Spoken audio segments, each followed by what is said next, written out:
구독과 좋아요, 알림 설정은 기본. 착한 댓글 많이 남겨주세요. 연세대학교 졸업장과 구독자 50만의 유튜브 채널이 있어요. 네. 둘 중에 뭐 가지실래요? 구독자 50만.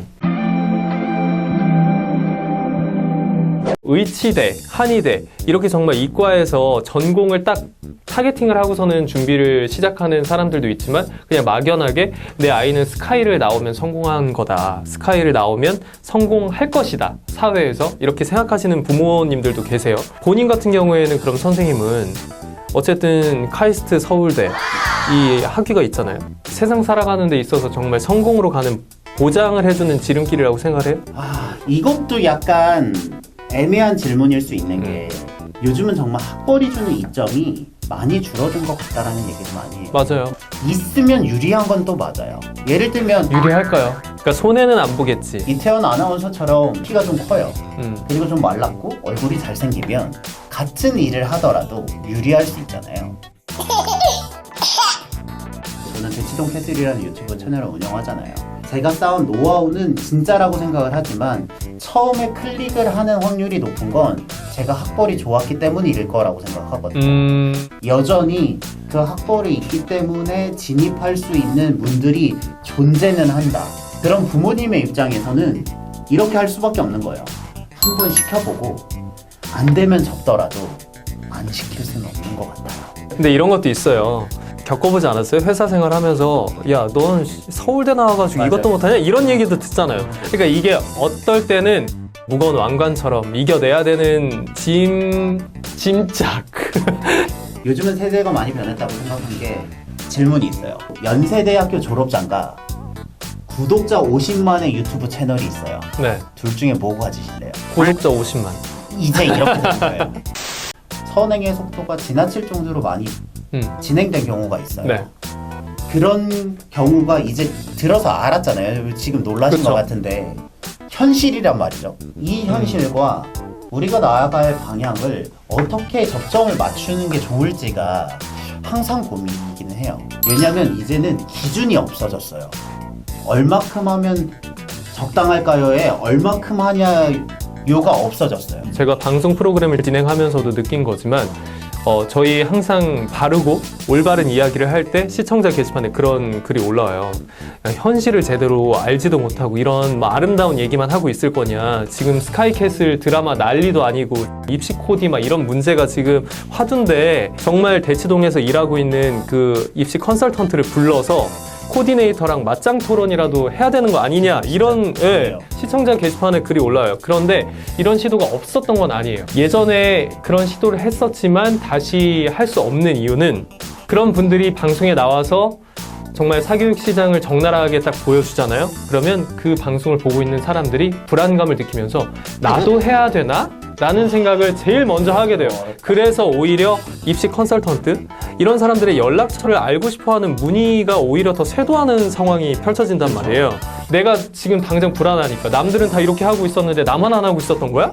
라는 생각을 하게 되니까 그래서 공영방송에서는 그나마 공교육을 좀 더 공고히 하기 위해서는 사교육이 방송에서 덜 노출되게 하는 게 최선이다라고 생각을 하는 것 같아요. 그런 것들을 볼 때 저도 뭐 동감하는 부분이긴 하는데 사교육이 우리 사회에서 아예 없어질 순 없다라고 생각해요. 그러니까 그렇게까지 막 팽창되지 않고 과열되지 않게끔 오히려 더 양성화를 시켜서 관리를 제대로 하는 게 더 중요하다라고 생각을 해요. 저는 이게 아파트 값이랑 되게 많이 비유를 하는데 네. 취업준비생과 아파트가 교육이랑 좀 비슷하다고 생각하거든요. 내가 현재 돈이 없고 아파트 가격이 20억이면 이 사이에서 나는 어떤 포지션으로 생활을 해야 될 건가가 고민이 될 수 있잖아요. 누군가는 사교육을 극단적으로 많이 하고 누군가는 하나도 안 했어요. 현실과 이상 사이에서 나에게 맞는 적정선을 찾는 게 제일 중요한 것 같아요. 그러니까 제가 얘기했잖아요. 저는 그렇게 사교육에 많은 돈을 투입한 사람은 아니다.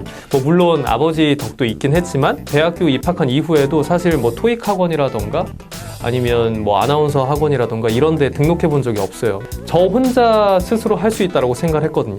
이거는 제가 고등학교 입학하면서부터 그 이후에 제가 혼자 스스로 공부해 왔고 그 과정에서 나 혼자 스스로 잘 해나갈 수 있다는 확신을 얻었기 때문에 성인이 된 이후에도 굳이 내가 그렇게 돈을 쓰면서 다른 사람들의 도움에 의존할 필요가 있을까라는 생각을 하게 된 거예요. 그 과정에서 제가 이제 확실히 느꼈던 건 혼자 해나갈 수 있는 힘을 기르는 것도 되게 중요하다. 그게 진짜 중요하긴 해요. 결국 공부는 본질적으로 자기가 해야 되는 게 맞기 때문에. 그렇죠. 하지만 인류 운동선수도 코치가 있잖아요. 그렇긴 하네. 그러니까 이게 코치의 역할이 필요하긴 해요. 근데 그 코치의 역할을 어느 정도 비중으로 둘 것인가가 가장 중요한 쟁점이라고 생각해요. 그 얘기 갑자기 생각이 난다. 우리 선배가 나한테 야 태연아 너는 아나운서 아카데미도 안 다니고 이렇게 아나운서 일도 하고 방송하는 거 보니까 넌 그냥 타고난 애 같아.